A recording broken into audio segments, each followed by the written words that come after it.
تحولت مائدة طعام مجانية نظمها الشيف أبو عمر الدمشقي في ساحة الجامع العمومي بدمشق إلى مأساة إنسانية.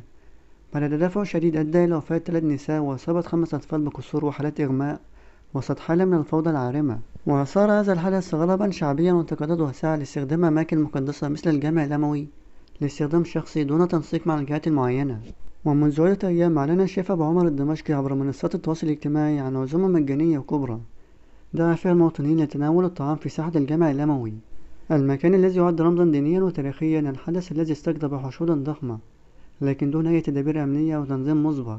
ومع تدفق مئات الأشخاص إلى المكان بدأ الوضع يخرج عن السيطرة، حيث تصاعد التدافع للوصول إلى الطعام المجاني الذي يعد بكميات كبيرة، وأدى التدافع العشوائي إلى وقوع إصابات متعددة بين النساء والأطفال، ما سعى تدخل قوات الأمن لتفريق التجمعات. ولحد هنا نكون وصلنا نهاية الفيديو. ما تنساش تشترك وتفعل زر الجرس وتعمل لايك للفيديو ليصلك كل جديد. والسلام عليكم ورحمة الله وبركاته.